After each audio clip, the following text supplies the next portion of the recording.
Hello दोस्तों, Bhim army chief Chandrashekhar Azad काफी जल्दी में लग रहे हैं। वो बहुत जल्दबाजी में हैं। तमाम नेताओं से मुलाकात कर रहे हैं। वो तेलंगाना जा रहे हैं, केसीआर से मुलाकात कर रहे हैं, बिहार जा रहे हैं, नीतीश कुमार से मुलाकात कर रहे हैं, तमाम अखिलेश यादव से, जयंत चौधरी से, हर जगह जा रहे हैं, लगातार मुलाकात कर रहे हैं। एक नया माहौल वो क्रिएट कर रहे हैं। ऐसा लग रहा है कि चंद्रशेखर आजाद काफी जल्दी में हैं, क्योंकि 2024 का चुनाव उनके लिए भी अहम है और वो संसद जाना चाहते हैं। उनका सपना है कि वो सांसद बने 2024 में। और दोस्तों, इस समय वो उनके तेवर जो हैं काफी तल्ख हैं और बहन कुमारी मायावती जी के लिए वो लगातार तारीफें कर रहे हैं, लगातार उनके तारीफों के पुल बांध रहे हैं। वो पहले बुआ कहते थे, अब मां कहते हैं, अब अपना राजनीतिक गुरु बता रहे हैं। तो आखिर क्यों ऐसा है, इस पर आज हम करेंगे विस्तार से चर्चा। तो चलिए चर्चा की शुरुआत करते हैं दोस्तों। देखिए, भीम आर्मी का निर्माण हुआ था 21 जुलाई 2015 को और उसके बाद आजाद समाज पार्टी का निर्माण हुआ 15 मार्च 2020 को। आजाद समाज पार्टी, कांशी राम इनकी पूरी पार्टी का नाम है और ये काफी तेवर वाले हैं। मूछें अपनी तान कर चलते हैं। सहारनपुर इलाके से आते हैं। पश्चिमी उत्तर प्रदेश में एक इलाका है सहारनपुर, वहां से आते हैं और एक नई राजनीति करने के लिए जाने जाते हैं। इनके जो कार्यकर्ता हैं नीला गमछा पहनते हैं और जहां भी कोई घटना हो वहां पर चंद्रशेखर रावण पहुंच जाते हैं। जहां पे भी SC ST एट्रोसिटीज होती हैं वहां पर चंद्रशेखर अपनी उपस्थिति दर्ज करा लेते हैं। और देखिए, पार्टी बनाने से पहले ही फरवरी में उन्होंने योगी आदित्यनाथ के खिलाफ 2022 में गोरखपुर से चुनाव लड़ा था। उन्हें 7,500 वोट ही मिले थे और वो चुनाव हार गए थे। और अब चंद्रशेखर आजाद लोकसभा चुनाव की तैयारी कर रहे हैं। वो संसद जाना चाहते हैं। मैं आपको कह रहा हूं, वो संसद जाना चाहते हैं।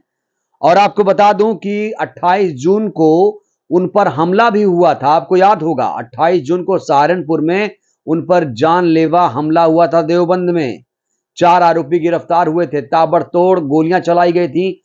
एक गोली तो उनके पीठ को छूकर निकल गई थी। गनीमत रही कि वो बाल बाल बच गए।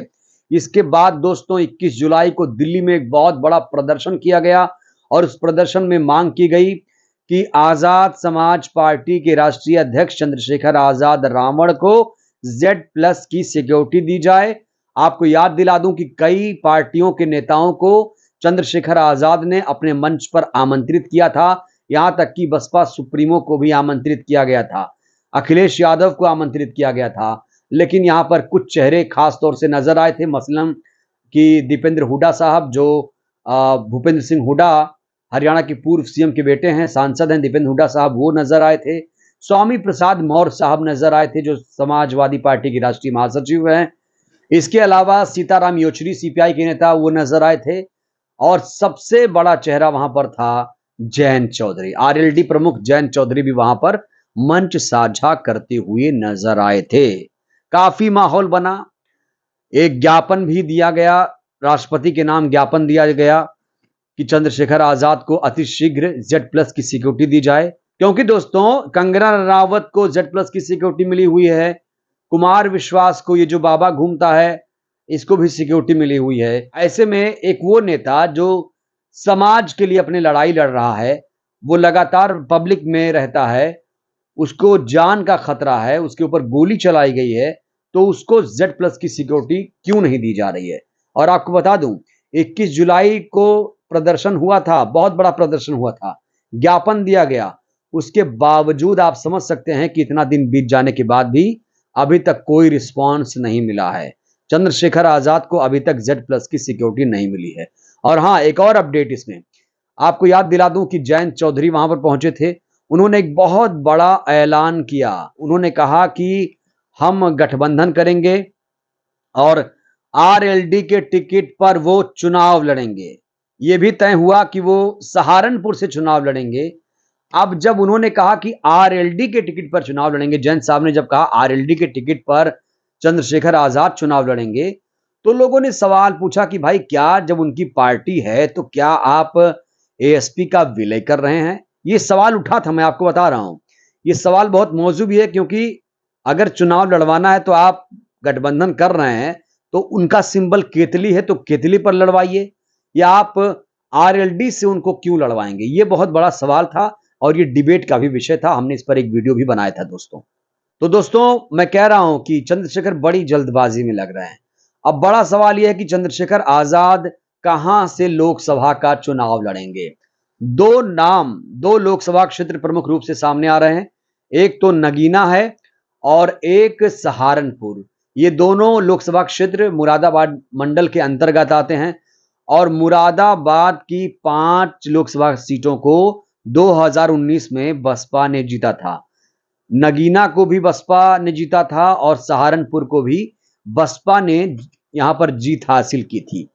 और यही वजह है दोस्तों, यही वजह है, अगर चंद्रशेखर आजाद रावण को नगीना से चुनाव लड़ना है, सहारनपुर से चुनाव लड़ना है, तो सहारा चाहिए बहन जी का। तो मैं कह रहा हूं कि चंद्रशेखर आजाद लगातार बहन जी की तारीफ कर रहे हैं, उन्हें अपना राजनीतिक गुरु बता रहे हैं और ये कह रहे हैं कि मैं एकलव्य हूं, वो द्रोणाचार्य हैं। काफी भूरी भूरी प्रशंसा कर रहे हैं। उनका जो सुर है बदला हुआ फिलहाल बहन जी के लिए नजर आ रहा है। एक बात और याद दिला दूं, चंद्रशेखर आजाद बहन जी की बहुत ज्यादा तारीफ करते हैं। वो कहते हैं कि बहन जी ने हमारे समाज के लिए बहुत कुछ किया है और मैं खुद ग्राउंड पर जाकर भीम आर्मी से बात करता हूं तो वो लोग कहते हैं कि हमें एक दलित प्रधानमंत्री चाहिए और बहन जी दलित प्रधानमंत्री बने, ये ख्वाहिश भीम आर्मी की भी है।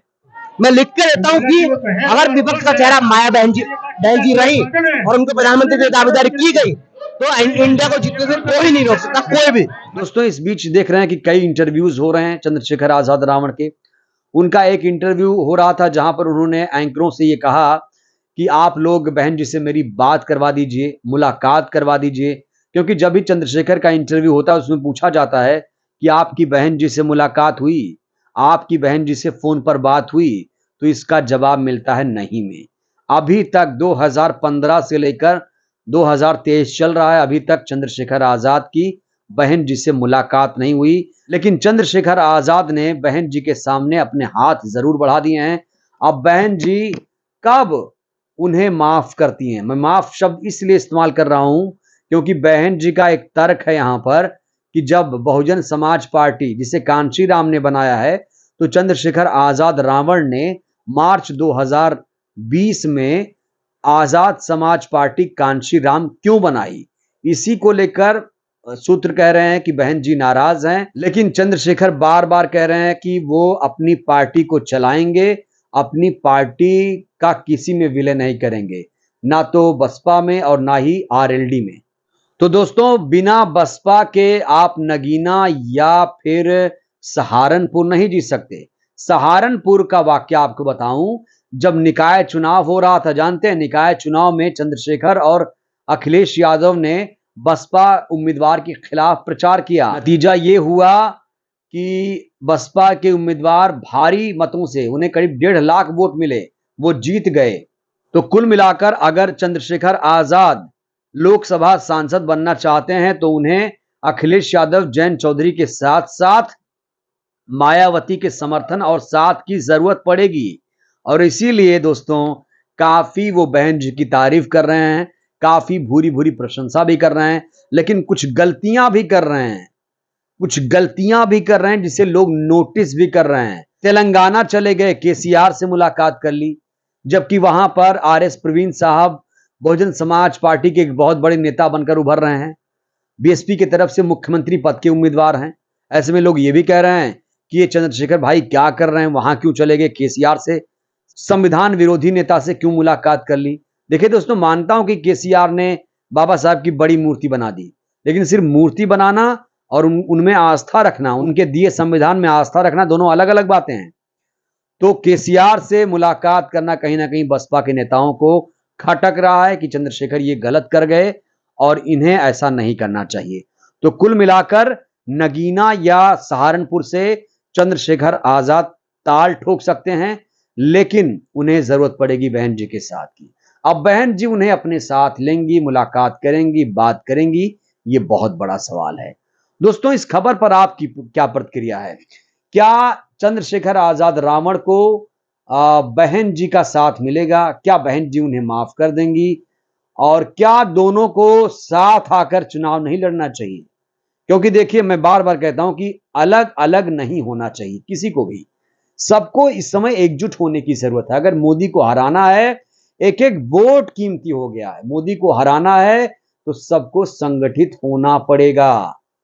कोई भी दिल में गिला शिकवा है तो उसे दूर करिए, फिलहाल 24 पर फोकस करके आगे बढ़िए। बहरहाल इस वीडियो में इतना ही दोस्तों, इस वीडियो को आप खूब सारा शेयर करिए, चैनल को सब्सक्राइब करिए, इस वीडियो को जन जन तक पहुंचाइए जिससे बहुजन समाज जागरूक हो। जय भीम, जय भारत, जय संविधान।